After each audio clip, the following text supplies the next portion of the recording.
This is 365 Sports, powered by Sikkim365.com. Welcome to the Triple Option.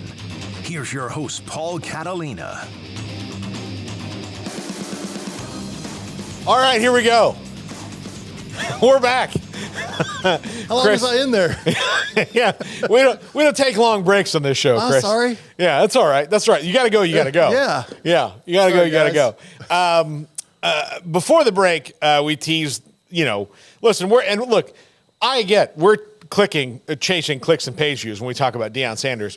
But I have noticed, and this was talking to Tim Brando last week when we had him on 365 Sports, that there is this segment of old guard coaches, old guard media that kind of push against the way Deion is doing things. Yeah. And it also goes again, it's the same people who, when they found out Texas A&M was spending all this money on NIL, were like, well, they're not doing it the right way. We're like, I mean, it's legal. They're not. They may actually be the only ones doing it the right way. They're not breaking any rules anymore. Things have changed, so you have to divorce that idea in your head of they're cheating. No, they're not. They're not cheating. Right. There are not rules anymore. Yeah. So you can be upset with the whole organization and maybe overall ethics of what has come out of it. Yeah. But as far as the rules, they are not cheating anymore. Yeah. It feels we're talking about the Astros. But no. I'll use the thing of it's like the steroids in baseball that they didn't bother to make illegal. Yeah. And then they wrote it, and then afterwards people look down on them. You're like, well, the owners did everything short of walking up to Mark McGuire and going, hey, I signed for your big crate of Andro outside because they got me first. So where do you want me to put that? First of all, if I ever start a band, it's going to be titled Big Crate of Andro. So we got a bunch.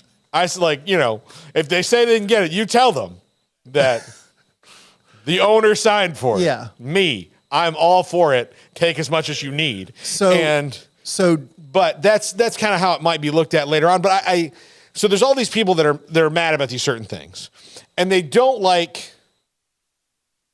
Now, I do believe, and I'm not the one to talk about this, but I do believe that you're going to. Well, I'm just going to throw it out there. There's a race component to it. I was going to ask about that. I think so. There's a race component to it and a culture component to it from people who don't understand, why it's cool that Wu-Tang Clan and Lil Wayne and Offset and all these people are coming to Colorado games. Kawhi Leonard. Yeah, all these people are there. Yeah. Yeah, that are there. That's what's making them upset, not that he's good at it, but he's this cultural icon that they don't care for. But I'm not going to speak to that because I don't, outside of just kind of an observation of a lot of the people who seem to be mad, at least in the fan space, are people who are kind of mad about that probably in general. Yes, I agree. But I don't want to, I'm not going to drill down into specific accusations because that's not productive. But that's not. But I do think that there are coaches, especially the ones who have said very specifically they don't like the way he built the roster or even though he didn't break any rules. There are people who clearly don't like his bravado. There are people, and there are people who don't like the fact that he has garnered so much attention so quickly because there is a real fear that he will upset the apple cart and take away their strongholds, and he will, and he's going to. Yes. The thing is that I think you need to embrace it. I think you absolutely need to embrace it because if you don't, then A, he's going to use it as fuel, which we've seen has worked well. B, look, if you're worried about some sort of gigantic sea change because all of a sudden gigantic celebrity athletes are going to become college football coaches, that is insulting to Deion in a way that is ridiculous because the guy can coach. Yeah, because he can coach. And he is a celebrity, so he's a celebrity who happens to have this skill, but there are not a lot of other guys out there. Look, Peyton Manning is not coaching. You know why? Because he doesn't want to. Right. And he may not be able to do it the same way, although he has the knowledge. There's nobody who has more knowledge in his head about quarterbacking and offenses and things like that. But does Peyton Manning have the Allure? the ability to go recruit kids and the things that Deion does? Maybe, maybe not. We'll never know. It's clear that at least at this point in his life, Peyton doesn't want to do that, because if he wanted to, he would be. Yeah. So there's nobody and even then, you go through how many Hall of Famers? I mean, Hall of Famers that were as famous and marketable and all that as Deion exist out there that want to do this. There's not many. So you're really afraid of a max party of 3. There might be 2 other guys out there that could do this like Deion is. And I say maybe because I have no idea who they are. Yeah, I think we talked about this. We couldn't even really think of one person. It to me would be like if Randy Moss all of a sudden wanted to do this. And yeah, not even he has the cachet that Deion exactly has, though. No, yeah, exactly. Yeah. He doesn't. Jerry Rice doesn't. No, too old. Yeah. And, but Deion, he and Jerry Rice are about the same age. Deion he's so unique. Yes. So to me, it's it's like worrying that there's, a forest full of unicorns when you've only seen one. One ever. Yeah. I don't want to go in Loch Ness because of all the monsters. Yeah, no, exactly. There's just one. Yeah. So look, he is going to, bottom line, you have to accept that if you are a big time school that was getting 4 and 5 star guys and pocketing them away, that he is going to take a chunk out of that. And when I say a chunk, I mean a big chunk. There's going to be a ton of big-time athletes that go there because wherever he is, whether it's Colorado or a few years somewhere else, he is going to attract that because of the atmosphere around him and the way that he does things. He is going to attract that. But you also know that you have to go well, there's only so many scholarships he can have, A, and B, he's not for everybody. So some people will be yeah, I like him, but I'd rather go here because I can play right away here. This coach and I have better, more similar personalities. Yeah. I maybe have at my particular position a clearer pathway to something. So fearing Deion to me is silly, other than the fact that you're afraid you might lose to him, but you might lose to everybody you play. Yeah. You might not be afraid of South Alabama, but guess what? Yeah. They can roll in and beat you just the same. Yeah. So the little bit I've seen, and I don't live much life on social media. So as I understand it, I mean, I guess Coach Rule allegedly it was roundabout, yes. the things that. But he's going to get painted with that brush, right? As being this anti-Deion guy. No, and I'll tell you, he'll be one of the guys who's just fine, great, let's go.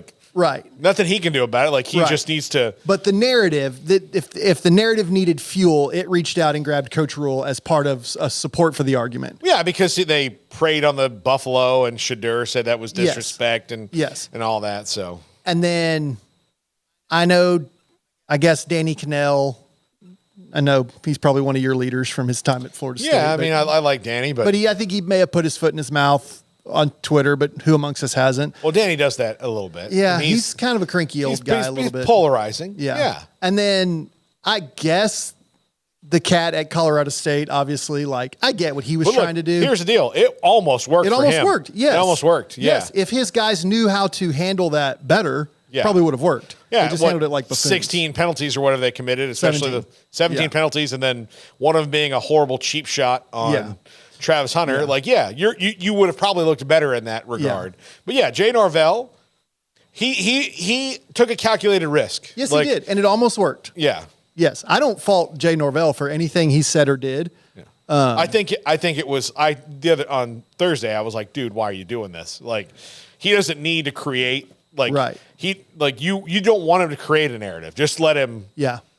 Or he'll create one out of thin air because that's how he does it. But don't give him one that he doesn't have to do that. Just in the regard of, just as the way he motivates, make him have to spend some time being creative as opposed to just going, hey, I'm going to write the first 3 lines of your pregame speech for you. Go ahead. Yeah. Yeah. I guess I'm just, again, in my little insulated place, people are enjoying the first 3 weeks of the Deion experiment. Mm-hmm. It only works if you win. Yeah. And if he stops winning and Colorado stops winning, then it ceases to be charming. Yeah. I'm charmed by it right now. Yeah. After an off season and a couple of years of realignment BS and chasing money and television rights and not understanding NIL and the portal and all the chaos that comes with it, for 3 weeks, he has made the games really fun. Yeah. And I appreciate that. So I fully embrace the Deion thing. And now I'm kind of like, let's say he loses to Oregon or SC, which is, I'm sure they're not favored. Now I'm excited to see how he responds. Yeah. Like I'm in on the Deion experiment. I don't even know if it could be called an experiment at this point. Like the Deion experience. Yes. I'm in on it. Like I like it. Absolutely. It's like a theme park thing. Yeah. I mean, like, honestly, just enjoy it. And especially for if you just, and there are probably fans of teams that have been so good for so long, they don't understand what it's like to be completely forgotten. Yeah. Off the college football landscape. Yeah. And Colorado was a once great, proud program that was completely forgotten off the landscape. And if you looked at your team schedule and go, oh, we've got a Colorado this year. Okay. Yeah. Like that was how it was. Yeah. Now it's like, oh, we got Colorado. Like there's something to be said for a program taking that kind of a chance, one, and two, resuscitating itself quickly. And you can do that now. This is the era for Deion. Mm-hmm. If he had tried to do this 5 years ago, he would have been much more maligned than he is even now because the rules were not in favor of him being able to do this. He would have had to do it the old-fashioned way. And I'm not saying he couldn't have.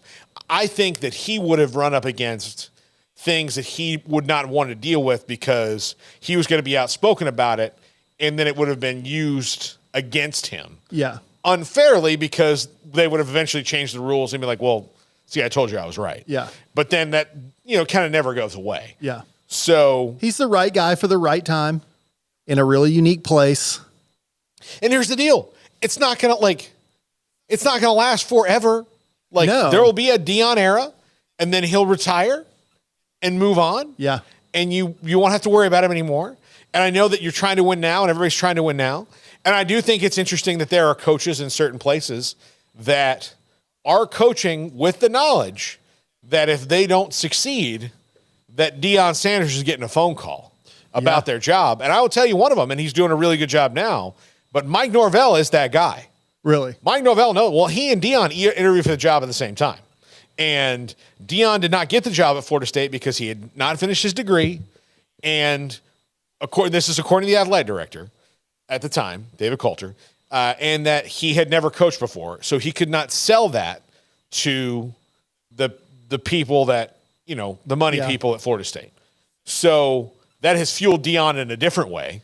Yes. It's made him mad. And which to me are not irrational things. No. I don't think there are rational reasons not to hire someone. But the minute Mike Norvell against Boston College this week had, for a little while, people going, probably should have just let him get his degrry in the summer. When you say people, are you talking about people in this room? No. Oh, okay. No. You're talking about people sitting across from me? I'm talking about a lot of people on my text message chain. Oh, okay. Gotcha. Yeah. Should have been like, well, maybe you just put him in the summer program and tell everybody else to shut up. That's what you do when the lottery ticket lands in your lap. You don't go, well, I didn't buy this ticket. Yeah. Give him an honorary doctorate. I was studying up stupid facts about Long Island this week, and they gave Kermit the Frog an honorary doctorate. Just give Deion an honorary doctorate. Yeah. Here's the hire deal. him. But Kermit the Frog, I mean, he got an honorary doctorate, but let's face it, he earned that. He did. That's true. Have you heard Why Are There So Many Songs About Rainbows? Come on. It's beautiful. It's a beautiful song. I'll also cop to I spent more of my week last week trying to remember if he was a Muppet. He was a Muppet. I know. Yeah, he was. You're right. I just couldn't remember. Yeah. I'm getting old. Are there so many songs about rainbows? What's on the So, side? in summary, I'm all in on the Deion experiment, and I'm looking forward to, I feel like someone could clip this and play it if they wanted to. I'm looking forward to their first run of bad luck to see how everyone responds to it and how he responds. Yeah. I don't think he's going to change. He's not going to go up to the podium with this air of dramatic humility. Yeah. He's going to go up there and be Deion. Well, he was very frank about the way he's like, I'm happy we came back. Yeah. But I'm not happy with the way we played. Yeah. You know, I was like happy with the win, but not happy that it got to that point. Yeah. And especially knowing that he's got back to, like, so far, he's played Chandler Morris, Jeff Sims, and is it Nicoletti? Honestly, not sure. Yeah, at Colorado State. He's about to play Bo Nix and Caleb Williams back to back. Yeah, that's going to be different. That'll be a changing experience. Yeah. And without Travis Hunter. Yeah. But if they can go through, like, here's the deal. If they even split, if they beat one and lose the other, you're going to go, okay. I know you may not have the entire Pac-12 schedule memorized. Do they play Washington, Colorado this year? I don't think they do. I think that might be one of the ones they actually do get to avoid. But because that would be a fun one. I don't want to talk out of. I can tell you. Look, Okay. we moved the computer here for a reason. I don't want to talk out of both sides of my mouth and at times say the game is too easy for quarterbacks and stats are inflated because they are. But then I also want to acknowledge when super talented kids are awesome. And this Penix kid at Washington is an absolute dude. I don't see Washington on their schedule. They don't. But Okay. look, they do play. Look, here's the quarterbacks they do play. They do play DJU. All right. They do play Cam Ward at Wazoo, who's having an excellent year. And they will likely play Cam Rising because that's the last game of the regular season against Utah. So, yeah. They also have Jaden Rashada probably in 2 weeks on the schedule if he's back healthy, and he's a stellar freshman. And Is it Arizona State? What? Rashada? Yeah. And then is it DJ Moore, Garrett, that's at UCLA? Yeah. Yeah, they have him, stellar freshman. They've got a tough schedule coming up. I mean, it's Oregon, USC, then you've got Arizona State and Stanford, which, again, they're better than those two teams right now. Mm-hmm. And then UCLA, Oregon State, back-to-back weeks. I mean, they've got tough. Yeah, you know, Arizona, don't know where they'll be by that point in the year, but they're better than they were, but they're still in the growth phase. And then close the year with Wazoo and Utah. So it's a tough schedule. It's a very tough schedule. It's a tough schedule, but the fact that he's gone 3-0 and all he has to do is find 3 more wins to get this team to a bowl game. Yeah, he can do that. He can. Well, I mean, look, I think we rattled off the 3 that's probably going to be. Yeah. And I think there's probably another win or 2 in there. Yeah. That we're not expecting because the way that they play, they're going to get everybody in shootouts because they're so good offensively. Yeah. Now they still can't really run the ball, which they need to figure out. Yeah. And they can't really stop the run, but. His son, well, both of them. Yeah. I mean, Shiloh Sanders 2 had picks the last 80-yard week, yeah. pick six, but well, his son Shadur this is not like high-level analysis, but man, what a talented leader. Well, It's just fun to watch him. Yeah. It's fun to watch greatness, and I don't want to put him in like the class of like Tom Brady, but just in a fishbowl in one game to watch a kid be that great, especially in the second half and overtime. It's really fun. Yeah. It's got a little bit like, again, that DNA, that Sanders DNA. Yeah. It's weird. I wonder where he gets it from. Yeah. Do you like the fact that a lot of people talk about this? You've heard he power ranks his kids, his 5 kids? I have heard rumblings of this. Yeah. And it varies? It varies depending on like what they're doing. Okay. Yeah. That's like his oldest son, Deion Jr., is the number 1 right now. And he's not even playing for him. He works, he's got his own production company that right now is attached to Deion in Colorado. Okay. But he's kind of made his own way with that. Gotcha. And then like his daughter, I think is one of his daughter number 2, you know, like so. Like he ranks them. And then he said the other day, I thought it was hilarious. He's like, y'all are sitting here pretending like you don't do it too. He's like, you love them all, but you love them different, like more and less depending on what's going on. I don't necessarily know if I agree. Yeah. You don't love them more or less. Or enjoy their company maybe more or less what's going on. He put Shadur 5th. Shadur is 5th, and he said it. It was funny. I said to Rich Eisen, he says because he's probably going to up and leave me next year. And then I've got to go, like I've got to start this all again. Oh. And so that's why Shadur is 5th. So he's putting him there to maybe entice him to stay another year to get up the power rankings. Yeah. Hey, go win me a Heisman so you can be 3rd out of my kids. Yeah. Deion. I love the Deion experience so far. Yeah. I want to go on the record that I'm not one of those people who's afraid of it. No. I say I say bring a Deion experience to every campus in America, but it's not going to happen. Enjoy it again because it's unique. I think that sometimes we fear things that are unique and they're not going to be, I used the comparison. I think I might have told this to you. It might have been Steven. But when Brittany Griner came to Baylor, our old friend Butch Henry said to me, she's going to change the game forever. I said, no, she's not.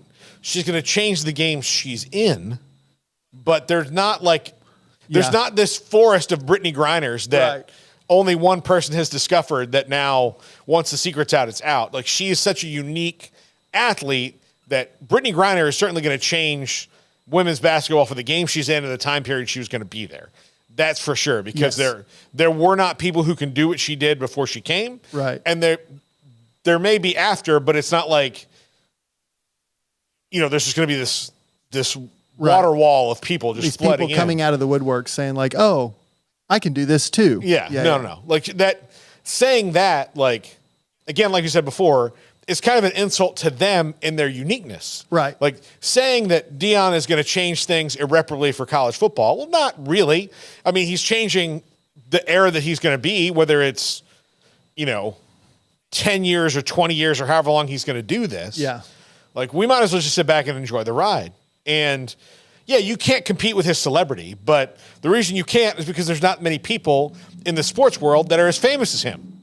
So, again, unless somebody else that has his status, of which there are very few, decides to do what he's doing and has the same skill level at it that he does, you really don't have to worry. You really have to worry about him. Yeah. Those are the things that, like, he hits all these boxes. There are people that are equally or more as famous in football that, and there's not many of them that could do this, but, like, again, okay, Tom Brady, like, if Tom Brady going to decide to coach Michigan in a couple years, like, okay, maybe you have to deal with that, but do we know that Tom Brady would even be as good at this as Deion is? Yeah. No, because we don't, like Deion he went and he's kind of proven it. So. Do you remember when Larry Bird coached the Pacers and he just couldn't handle, I don't think he liked that there weren't 5 Larry Birds on the floor. Yeah. I think that's another thing about Deion is that he has an expectation, but he also kind of understands the generation he's dealing with. Yeah. He also doesn't expect them all to be him. Exactly. Yeah. And again, that was probably Larry Bird's problem. That was probably Magic's problem in his brief flirtation with head coaching. So yeah, Deion is a unicorn, man, in every sense of the word, and I'm enjoying it. Yeah. All right, when we come back, our last segment will be brief, but why is the Pac-12 so awesome as it's dying? This is the ultimate, like, just send off to, it's so weird. Anyway, we'll talk about that next. This is the Triple Option.